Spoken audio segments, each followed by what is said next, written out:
Welcome to a bonus edition of the DMZ here at bloggingheads.tv. I am not here with Matt Lewis. Well, I will talk to him later in the week as usual. But we have a special guest who wanted to debate one of my more recent pieces in Politico. Micah Uetricht, am I pronouncing your name correctly? Micah, sorry. Micah. Tell the folks, the DMZ fans, a little bit about yourself. I am the managing editor of Jacobin magazine, which hopefully your viewers are aware of. It's a socialist quarterly magazine. It's been around for almost a decade at this point. It has, daily web coverage and podcasts and a million other things. And I'm also the author of a book that's actually out today. It's called Bigger Than Bernie: How We Go from the Sanders Campaign to Democratic Socialism. I wrote it with Megan Day, who's a staff writer at Jacobin. And normally, probably on the day that a book came out, I would be doing a million things. But under quarantine, it's not an ideal time for a book to come out. So I'm chilling. Did you have a tour plan that got scuttled? Oh God, yeah, national, and we were starting to plan some European dates, wow. And all that's out the window. So. But can you at least do stuff like on Zoom or whatever to speak to similar groups? Yeah, we haven't planned that fully out yet, but we're starting to. I think next week we'll probably have one that the publisher does, Verso.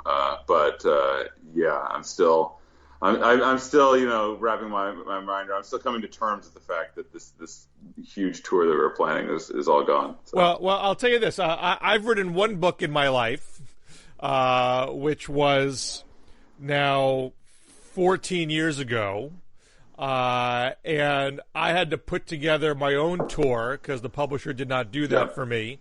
And I was able to do something not half bad. I hit a lot of Drinking Liberally chapters, and I got some appearances in bookstores down the East Coast and West Coast, and I tapped progressive organizations to help drum up attendance. And I got folks like I was in North Carolina, which I'd only been to once or twice in my life, and we got 25 people to show up, and the bookstore owner was like, "Wow, you got 25 people? That's amazing."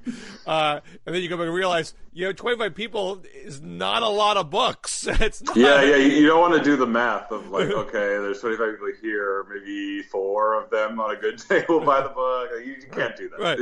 And I actually talked to a person I know who's a very highly respected historian and has sold many books in his life, and he was like, there's fresh air, and that's it. Like, nothing else matters. You're wasting your time. Yeah. But the point is, I think, even though you can't do the in-person stuff, there's probably a lot you can do virtually that is as good, if not better, than schlepping from city to city and talking to 10, 20 people at a time. Yeah. Well, I'm like, this quarantine crisis thing is hard for extroverts like me who like to be out there, meeting the 20 people and having the 20 conversations. So, but Zoom, at least we have Zoom. Can you imagine what this would be like if we didn't have the internet and we didn't have Zoom and Skype and everything else? Like, my God. Suck it, 1918 Spanish flu. Yeah, exactly. We're rocking this. Yeah. So I had a piece the other day in Politico, unrelated to, actually, I'm sorry, talking about the Democratic Socialist response to coronavirus. Both Bernie Sanders himself and his supporters and other folks, I believe I quoted a couple of folks in Jacobin. And my basic take was that we're not seeing from socialist voices in America a lot of emphasis on crisis response. We're mainly seeing arguments how this validates the broader democratic socialist critique of the healthcare system, of the capitalist economy, and proposing various policy solutions related to that. And while that's being asserted with great confidence, as if the mere assertion of it is truth in and of itself, most people are not. They're not flocking to the Bernie campaign at this time. They're mostly enamored with Andrew Cuomo, who's hardly a democratic socialist. And in my opinion, it's not to say that there aren't democratic socialist ideas that are relevant to this time, but if you don't prioritize the nuts and bolts crisis response when, like a Bernie Sanders, you're running to occupy an executive branch position, it's hard to convince folks that you have the stuff to handle the responsibilities of executive authority when in a crisis you're looking for that direct crisis response. So what of that do you think is off the mark? Well, there's a couple things there. I mean, one, I understand your point about feeling like there's a moment when we should be focusing on the nuts and bolts of crisis response rather than a bigger picture argument about Medicare for all or whatever. But part of the reason why we are so flat-footed, not the entire reason, but a big part of the reason right now that we're so flat-footed in response to this virus is because we do not have a Medicare for all system. And not just because the stuff we know, like, it's very expensive to go get tested or get treatment. I mean, there's some health insurers who are saying that testing will be free. Some saying even treatment will be free. But, overall, people have been trained not to use healthcare because it's very expensive in this country. But also, we have a totally patchwork system that is the consequence of not having a unitary, single-payer system that stretches out across the entire country. We have a whole patchwork of different private insurers doing different things, and it makes a unified and coherent response very difficult to the crisis. And you emphasized in your piece that, of course, having a single-payer system would not be a cure-all for this crisis and a cure-all for all that ails us generally. But I don't think any socialist would disagree with that. I mean, you look at a country like Italy, which you mentioned in the piece, and how their healthcare system is overwhelmed, and they have a single-payer system, and which is the point that Biden made in his debate with Bernie Sanders, that he said that the Italian single-payer system is not, it's not like everything is not fine in Italy just because they have the single-payer system, but the ability to respond to the crisis in Italy would be in total shambles if it wasn't for a single-payer system. So I think that the just on the nuts and bolts question, the question of single-payer is one that is very desperately needed to talk about. Like, we are not able to do what we need to do on the front lines of the crisis in hospitals around the country because we have the crazy quilt of private insurers, and because we're just, like, as I said before, not trained to see our healthcare system. Like, about 6 months ago, I got hit by a car on my bike, and I'm insured. I have good insurance, but I didn't call an ambulance because I was terrified at how much it would cost. And so I'm like, am I hurt that bad? Will I be okay? And that's the kind of calculus that people have been trained to make about healthcare in general. So that's just a bad thing about how we approach our use of the health system. And the other thing is, on your point in your piece, you talk a lot about whether or not Americans are responding to this crisis and sort of choosing the quote unquote democratic socialist option. If I guess the sort of upshot of your argument is, like, if we were right, we socialists were correct, then we would be seeing more people flock to our, standard bearer like Bernie Sanders and to our politics generally. And on a bigger sense, beyond the crisis, I think that just sort of that kind of misunderstands where we come from as radicals who are trying to make change in society. Like, the fact that we did not, that it looks likely that we will not win the most powerful executive position in the world after trying for it twice, to me does not indicate that we as socialists are totally losing. I mean, I've been a socialist of one kind or another for half my life, a decade and a half or so. I'm very used to eating shit over and over and over again.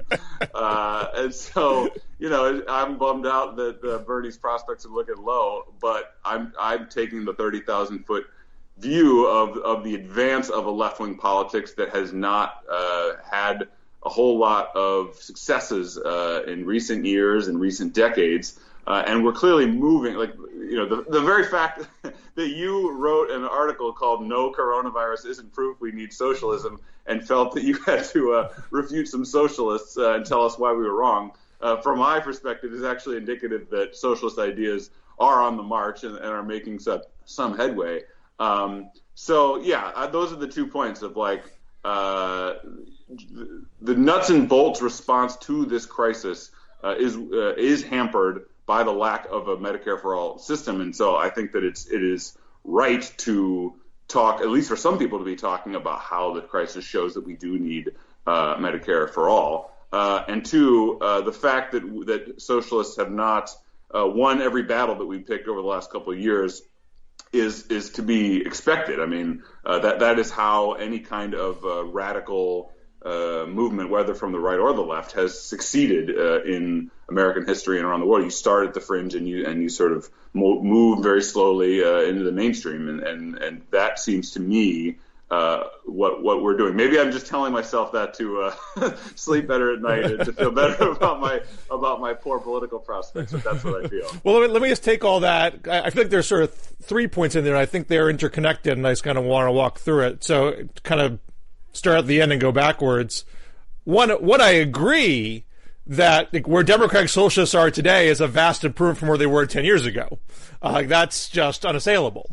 And a lot obviously has a huge amount to do with the two Bernie Sanders campaigns, and the torch in the process of being passed to AOC and showing that there's more than just one guy. There is more than just him. There's a generation of folks who are who have been turned on by this ideology and this critique of the current system.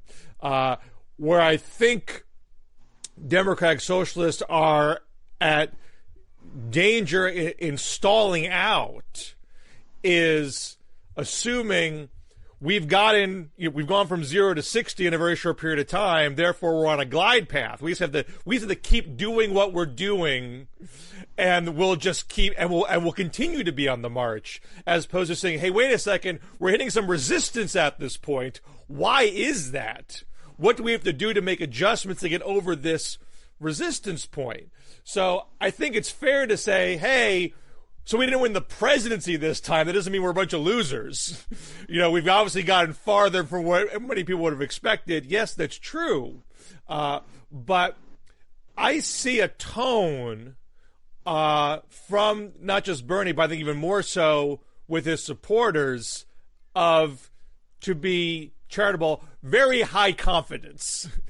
Lots of assertions of unmistakable truth. This is just a point that cannot be disputed. For example, coronavirus shows that we need Medicare for all. That's just that's not even an argument. That's just a fact. And if you can't understand that, then you're somehow, tainted by corporatism.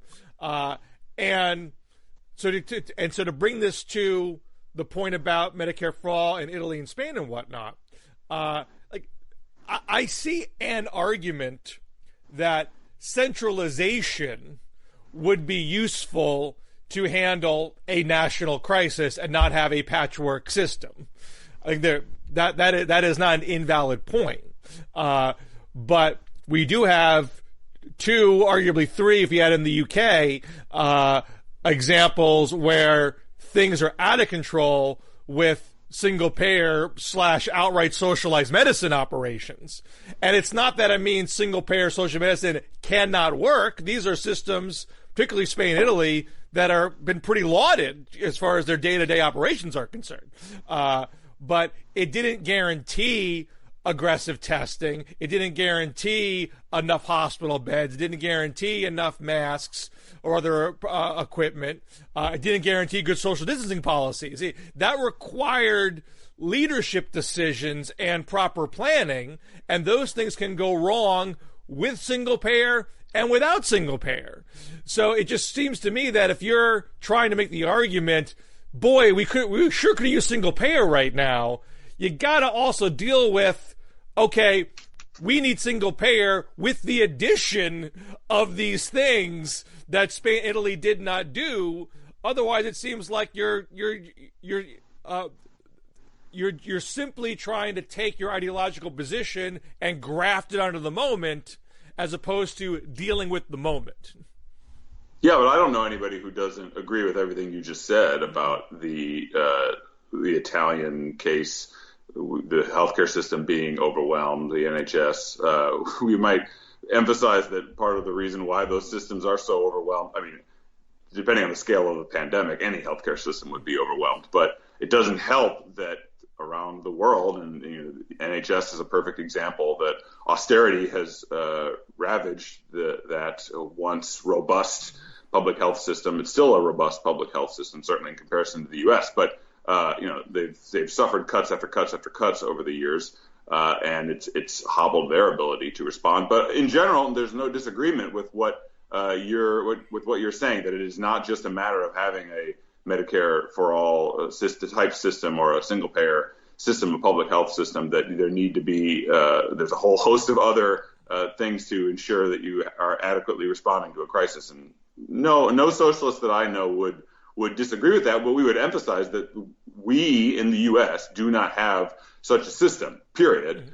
So we would like to have such a system to allow us to have the problems of a Spain or of the U.K. That would be a far better situation to be in than the one we're in now. And I'm not sure you can make a one-to-one, argument of why at this point the United States is the epicenter of the crisis globally. But it certainly doesn't help that we have not had that kind of Medicare for all type system to be able to respond to it. But I think but the emphasis part of it is important. So granted, it's not just about having Bernie Sanders win the presidency today. It's about getting more people to trust that Democratic Socialists should be running governments, or particularly American governments, the presidency and the governor's level, the mayoral level, et cetera.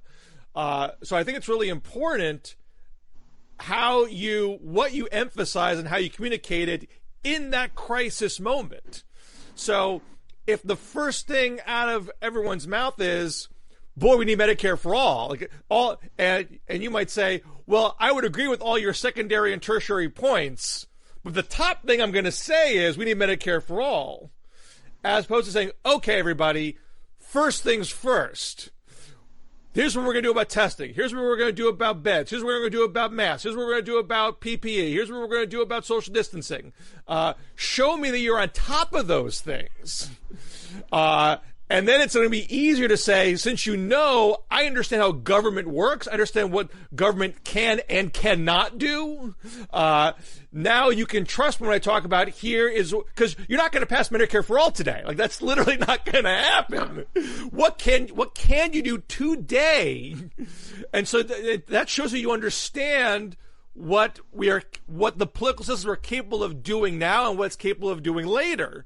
And I just didn't. I mean, it would have been a whole lot helpful for Bernie, for example, if he had a coronavirus plan in January, when Elizabeth Warren did.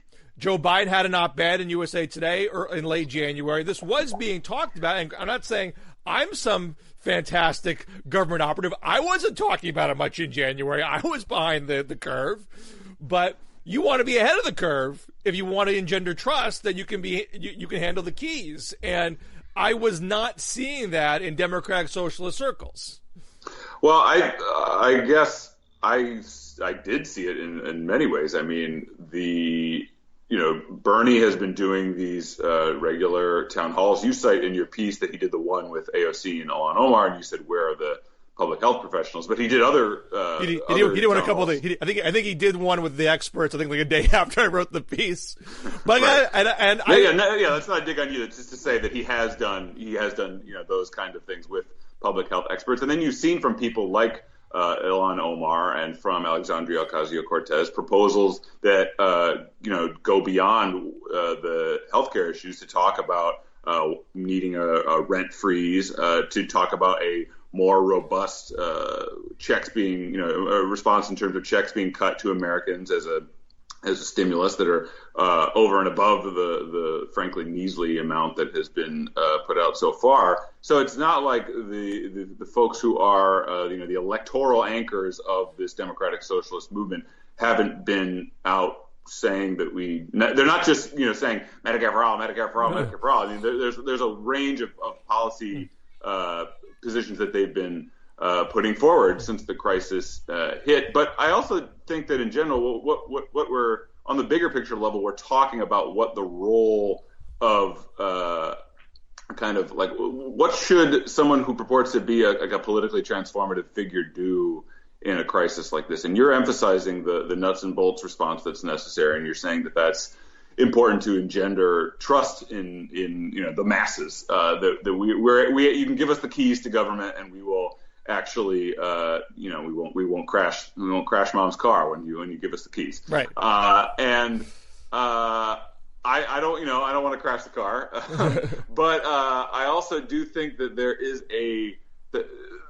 a role that radicals play in politics generally, including at a crisis moment like this, to be the kind of tip of the spear on, in our case, like more robust left-wing proposals and advancing them and making them kind of political common sense. And, I think that Bernie in his first campaign, I think it was very late in the first campaign that he actually believed that he might be able to win the nomination. He mostly saw his role in that first campaign as advancing a set of ideas, injecting them into the American political discourse. This time around, I think he actually has believed that he could win. Now that looks less likely, he has gone back to that former role of advancing using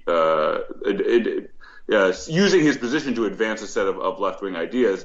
And that doesn't mean that you don't care about the nuts and bolts of governance, but it does mean that that is your job. His job and the job of democratic socialists everywhere is to advance ideas that otherwise are not going to be talked about. You can also talk about making sure that you've got, that you take care of the nuts and bolts of the crisis, but without that kind of prophetic role of insisting of being the ones to advance a bolder left-wing agenda, and talk about Medicare for all, then that stuff won't be on the agenda. And so that is what the primary role of a socialist should be right now.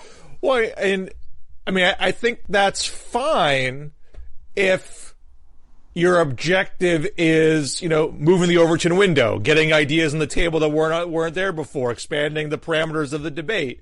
Arguably, Republicans are a lot quicker to get behind cutting checks to people than they might otherwise have been, if not for the kinds of discussions that have been going on for the past several years. I don't think that just goes to Andrew Yang. I think that beyond that, there's been a lot of economic discussion about getting money in people's hands fast in a crisis, which I don't really consider relevant to the UBI discussion. It's a whole separate thing. So I mean, there is value in doing that. And it may well be that what your average democratic socialist really is more comfortable doing is being in that position, and at the end of the day really isn't all that excited about being at the literal top and having to deal with all that nuts and bolts stuff. I mean, you mentioned that Congressman Omar and Tlaib, Ocasio-Cortez, they had a whole range of proposals outside of, Medicare for all. But the lion's share that was all in the economic sphere. It's all about the economic relief, and I think in many respects trying to put down some building blocks so you can then build upon, once the crisis is over. Like that to me seems like the comfort zone. There's a lot more comfort there amongst democratic socialists than talking about crisis management stuff.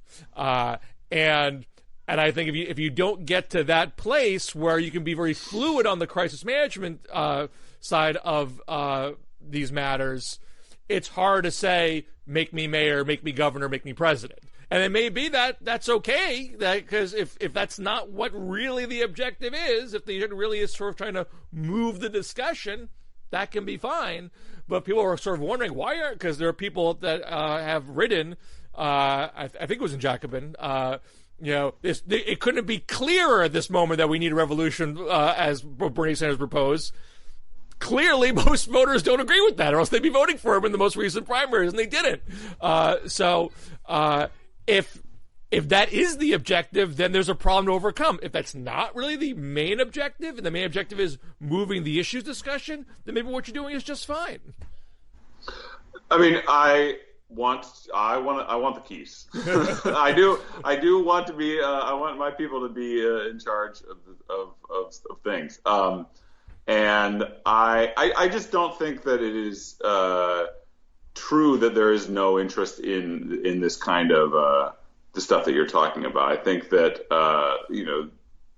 right now there's an emphasis on as you mentioned from people like AOC on an economic response, which is really dire, of course. That is not some kind of secondary concern. It's also a top line concern. And I do think that there is, as the socialist movement or the democratic socialist movement or this new left movement, broadly speaking, which includes people who don't consider themselves socialists, as that movement grows, there will be more people who are not like me, who are, sort of dilettantes who don't know much about, I know a little about a lot and not very much about, not a ton about anything.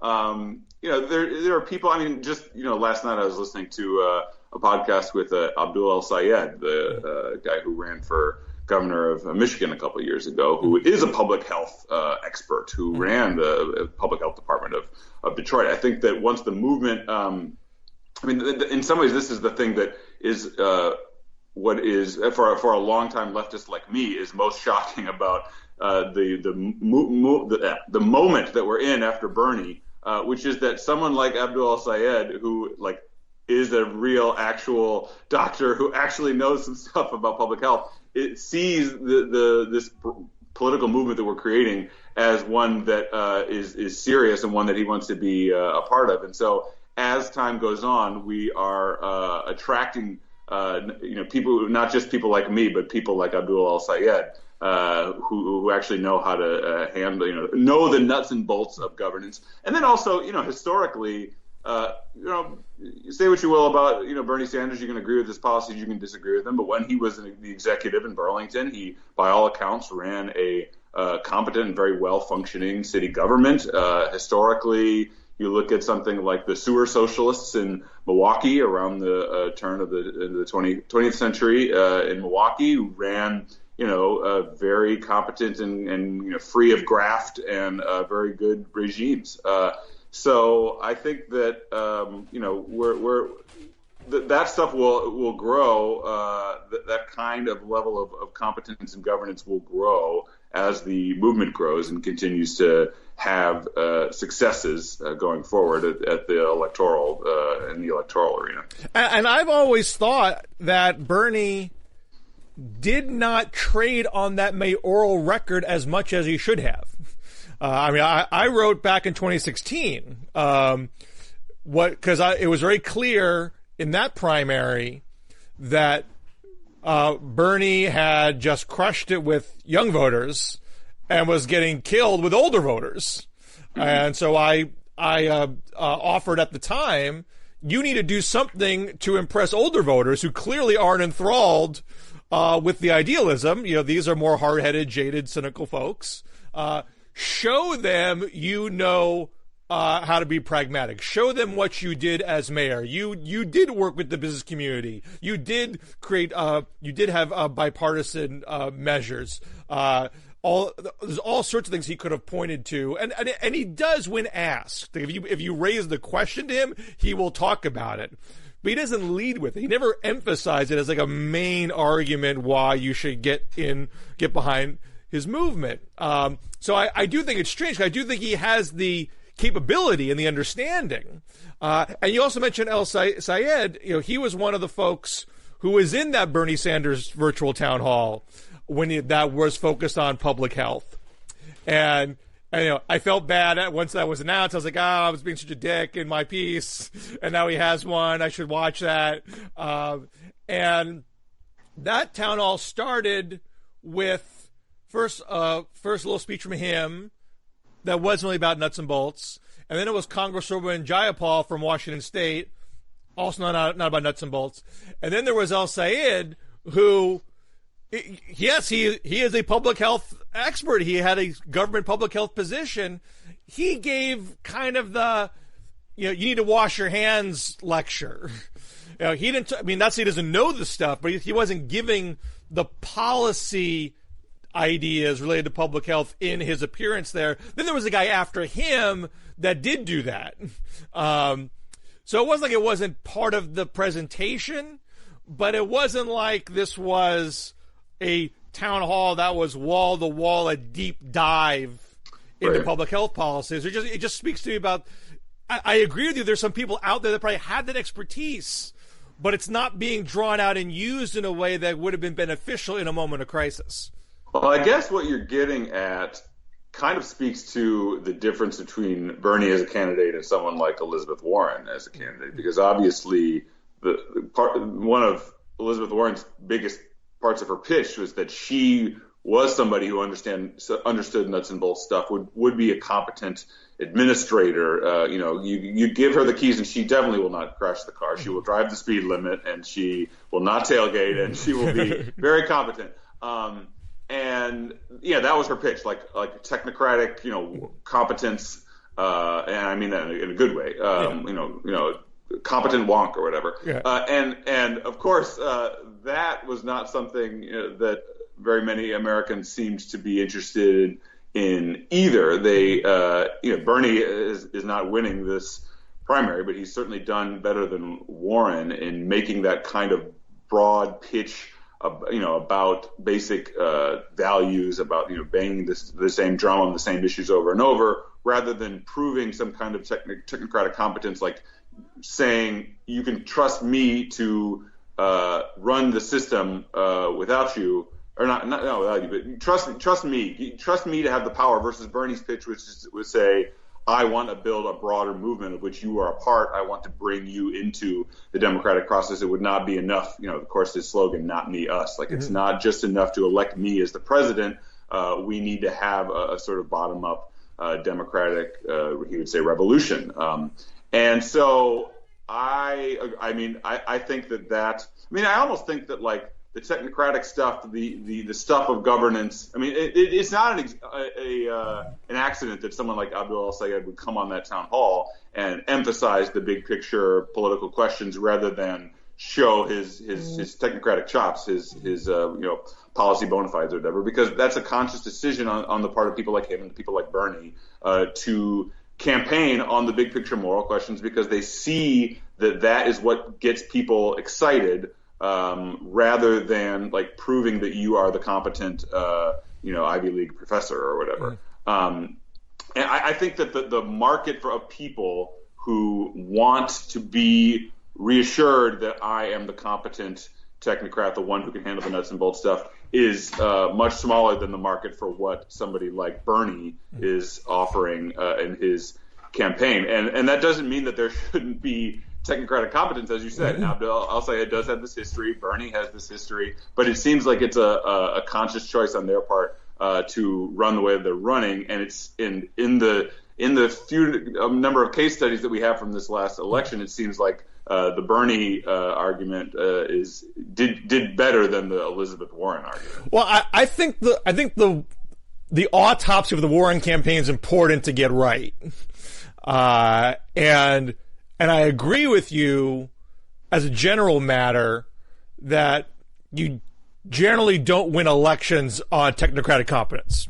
That's not, most elections don't go that way. The classic example is Michael Dukakis, George H.W. Bush, where Dukakis literally says in his acceptance speech, this is this is not about ideology, it's about competence.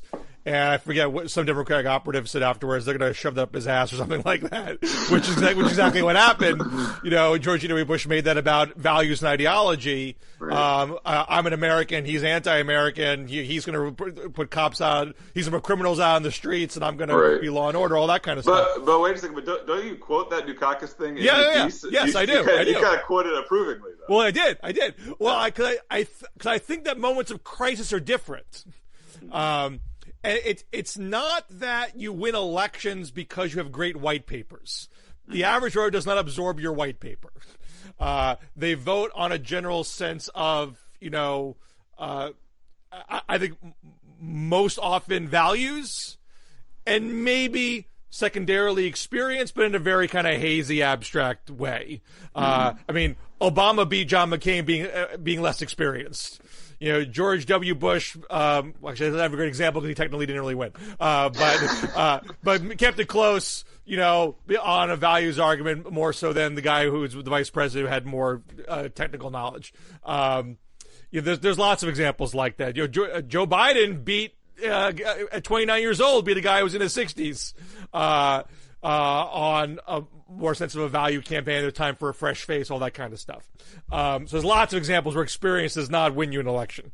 But there is, and I forgive me for DMZ watchers who saw me say this last week, but in 1992, when Hurricane Andrew hit Florida and the federal response was considered very lacking, this was in the middle of the general election campaign, Bill Clinton wrote in his autobiography, I knew at that moment that I would never win an election because of how I handled a natural disaster, but I sure could lose one. And so I better make sure that I put somebody at FEMA who knew what they were doing. At this point, FEMA only was established by Carter, and Carter did it late in his administration. Reagan was the first guy to name someone to it, and it wasn't considered a job that required expertise that was being used as a political handout. Clinton was the first guy to put a real pro in there and got a lot of credit for how that job was handled. So he didn't win 1996 because he got a good guy at FEMA. He just didn't screw things up. So there's a place for technocratic competence, sure, yeah, particularly in crisis. So there's that one point. I think Warren is an interesting example because she got off the mat through white papers, which is sort of interesting. She started the race terribly because of the whole Pocahontas thing, and she gets up off the mat with white paper after white paper, which left-wing media raves about. So she starts building. So before mainstream media takes her seriously, she's building a niche. She's building niche support through, and it's not Dukakis like technocratic competence. There's still a huge ideological component to it. It's that I'm going to give you this economic populism with technocratic competence. I have thought through the details. I can argue it, I can defend it, and I can implement it. And so when she gives she's doing these great speeches where they're not deeply wonky speeches. She's showing she can take wonky concepts and give it populist edge, the whole 2 cents business. So she's on this huge rise through the fall, which is peaking with the New York City Washington Square Park speech, which is the standard fall campaign 20,000 person speech. Bernie did one and Obama did one. And it's at that moment where you got to then go to the next level and be not just a niche figure and be a broad figure. And Warren's sort of a tricky example to analyze because on one hand, I could say, I don't think this was ever going to take off. She was always weak with African Americans. She was always weak with working class. She was the darling of, educated white liberals and nothing, she talked a good game. She tried very hard. She had policies that were geared for African Americans that only impressed the African American activist class. It never went down to rank and file voters, and it was never going to work. So that's totally possible. It's also possible that she set this really high standard for being the communicator of these concepts, that she was superhuman in her ability to talk about wealth tax and such. And she hesitated for a long time on Medicare for all. She seemed to, I think she knew this thing is a disaster details-wise, at least in the argumentation of it. It's full of pitfalls and landmines. I don't want to get tangled up in it, and so I'm going to avoid it for as long as I possibly can, hopefully forever. And she got to a point where Buttigieg and Biden and Klobuchar said, we're not going to let you get away with that. You claim you have the details of everything. Where's your details on this? And then once she gave them, she pisses everybody off. She pisses off the moderates who think that her numbers don't add up. She pisses off the socialists who think she's not showing a full-fledged commitment. And she loses the reputation of being the superwoman, the super wonk. That to me, I feel like there's a lot of reverse engineering analysis of that campaign to try to avoid acknowledging that she blew it on Medicare for All. And that doesn't mean you have to say Medicare for All is a non-starter and I should never be for it. But I do think if you're a Medicare for All proponent, you got to say, if she couldn't do it, if she couldn't articulate the details here, yeah, Bernie did better by not falling into the trap, by not answering those questions and waving them off, even if he was being very brusque and dismissive about it. But at some point, even if he fully got away with it, he actually got the nomination, became president, maybe that was a possible thing. At some point, you do have to deal with those details, and the details are messy. And if Warren couldn't do it, it's worth thinking about, how do I not make the mistakes that she made? Right, but to me, this seems to be a vindication of Bernie's approach, since it seemed to work for him pretty well, and it got him much further along in the primary than it did for Warren. But it's. I think you still hit a wall there, which is okay. I agree. He didn't get tangled up the way that she did, but there still is a resistance amongst Democrats to Bernie, and it's hard to pinpoint.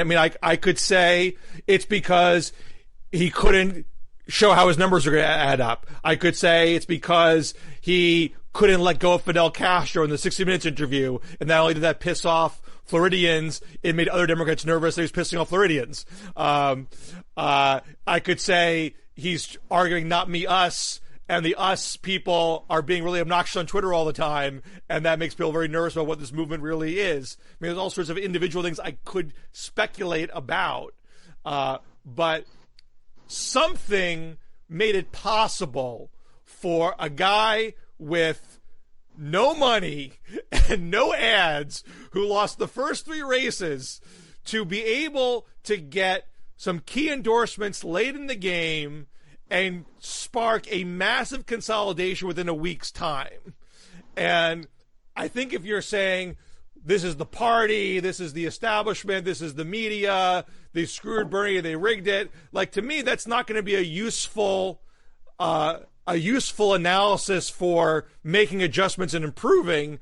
You got to think about, why is it that so many rank and file Democrats were so easily compelled to follow the lead? Establishment people are generally disliked. Why is it that Pete Buttigieg and Amy Klobuchar and Jim Clyburn were able to spark a massive consolidation in a week's time?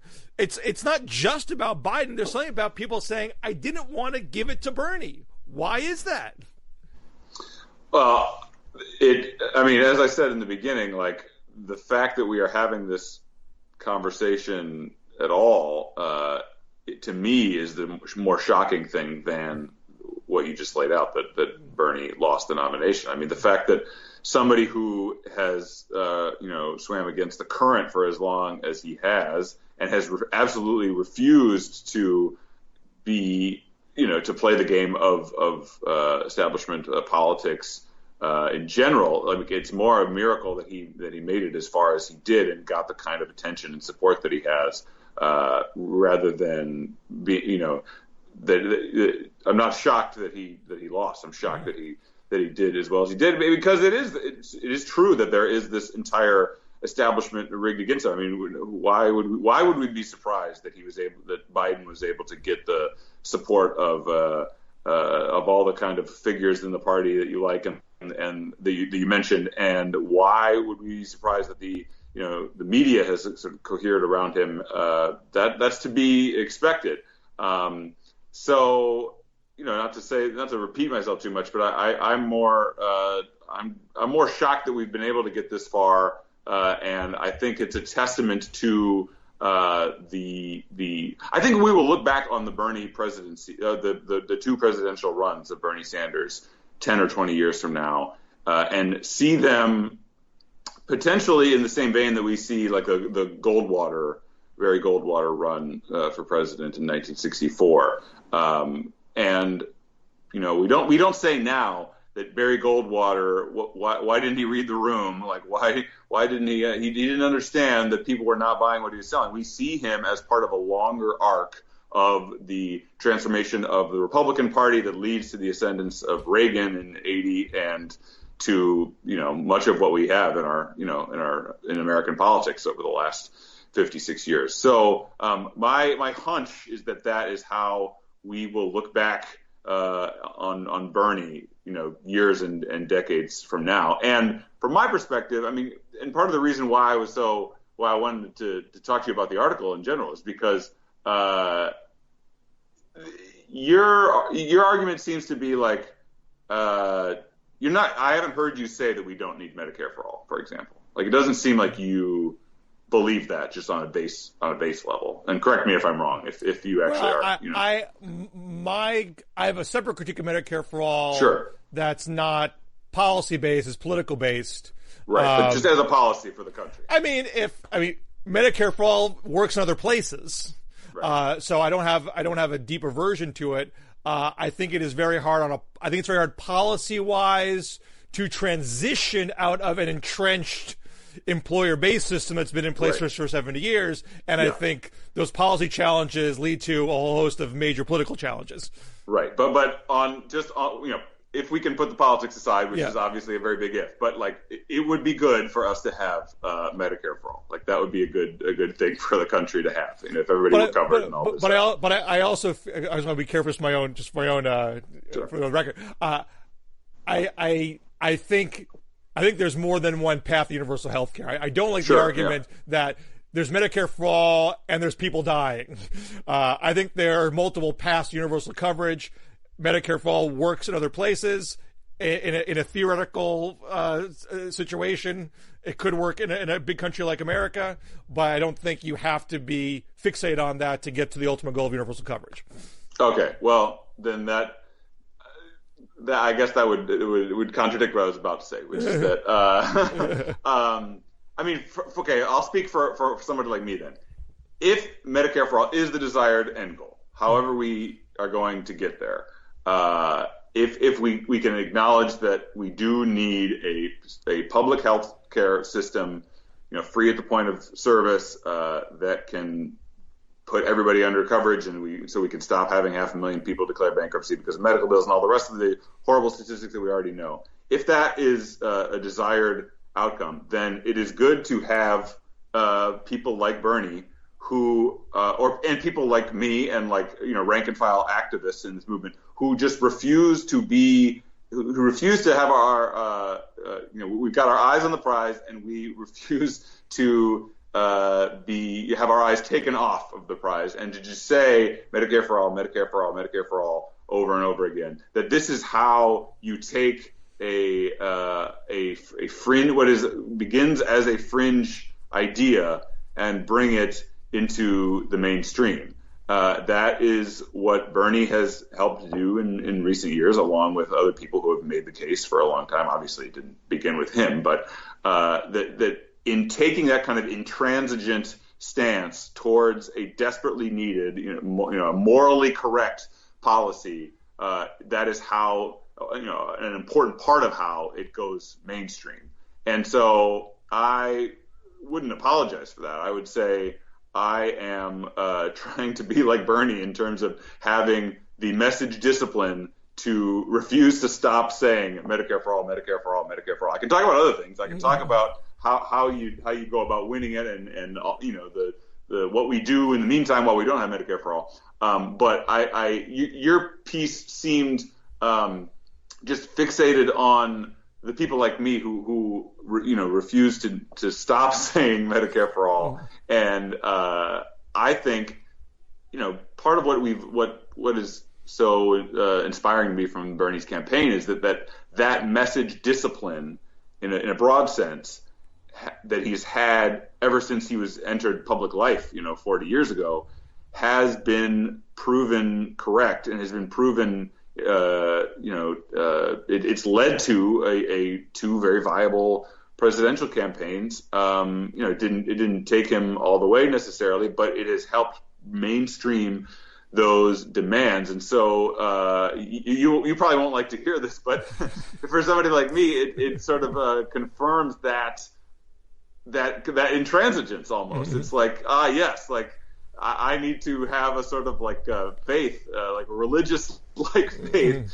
I mean, I'm exaggerating for effect a little bit here. I don't want to be like totally. You can obviously go some very bad political and personal directions if you are just like wildly convinced that nobody can tell you that you're wrong and what you're arguing for. But broad strokes, it is good and useful and right to, if you know that you need Medicare for all on a moral and political level, to keep arguing for it, to keep banging that drum over and over again. That's what Bernie's career shows, and I think will show, in however many years from now, once we win it as a policy. We're coming up close to an hour, so we probably should wrap it up. I want to give you a last word here. So I assume you can draw on your book from this, and I also want to give you a last chance to plug. What do you think it's going to take for Bernie to be the Democratic Socialist Goldwater? Is it just intransigence? Is it just message discipline and keeping at it? Or are there things that need to be done differently? Are there adjustments to make so the next time around, or maybe in the third or fourth or fifth try, you actually can win the presidency and implement a full-blown Democratic Socialist agenda? Oh, that is a perfect setup for advertising the book. We didn't even plan this. That's what the whole book is about. I haven't even been talking about the book the whole time. So, yes, I don't think that it is. The intransigence piece, I think, is more. I mean, it's just incredible that Bernie was a singular individual. Like, there's nobody like him, obviously, in American politics, and his message discipline over 40 years, walked so that the Democratic Socialist movement can run, in 2016 and beyond. Clearly, it takes more than just like one individual having that kind of message discipline about a political agenda.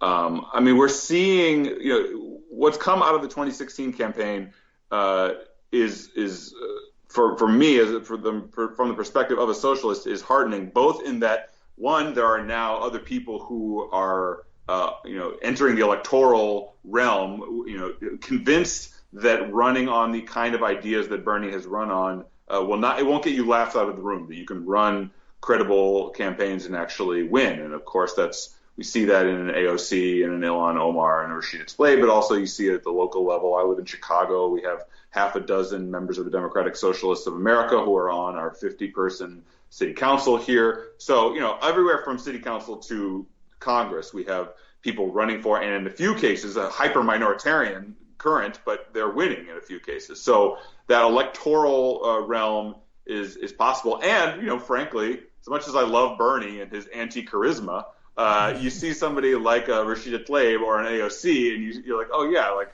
when you have somebody who is wedded to these kind of policies, the Democratic Socialist, Social Democratic policies, and has the kind of classic charisma that we associate with a political figure, you're like, oh, well, this could go someplace, maybe someplace that Bernie's campaign couldn't go because of his refusal to have any kind of charisma, or refusal to talk about his personal story, or all the rest of it that we don't have time to get into. So there's the electoral space that is happening in. And then there is the kind of grassroots movement track that it is happening in. I'm a member of the Democratic Socialists of America. The DSA is involved in all kinds of campaigns, not just the electoral campaigns like the half a dozen city council members in Chicago, but also affordable housing campaigns, union fights, the fight for a Green New Deal, all of these things. And that has always been central to Bernie's message that, that politics doesn't change when you elect just somebody like him. It changes when millions of people get involved in the political process at the grassroots level. So on that grassroots level, that kind of movement is cohering, is exploding. DSA is now approaching 60,000 members, which is a drop in the bucket in America, but is orders of magnitude greater than it was before. So I think that things are falling into place in terms of creating that kind of robust, left-wing infrastructure, ranging from people in office and at the highest levels in Congress to grassroots activists, and grassroots activists who have like the moral vision that's inspired by Bernie and sort of like some of the Goldwater activists in the 60s, are planting a flag and are refusing to be told to water down their message. And that doesn't mean that people don't engage in the give and take of politics. As we know, that's central to how politics works. But they have some red lines, some red moral and political lines that they'll refuse to cross, and saying, no, I will not cross this line and come to you. You're going to need to come to me. And I think that's what we write about in the book as being needed in order for the democratic socialist movement to become the kind of transformative movement that I think it can become. And I think that is starting to fall into place after Bernie's campaign. All right. Well, thank you so much for doing the DMZ. Good luck with the book promotion. I have confidence you can do this from your living room. Well, thanks for having me on and allowing me to plug it. And thanks for responding to an email where I just say, hey, I think you're wrong. I want to talk about it. So that's what the DMZ is for. Great. Stay in touch and take care. So, thanks.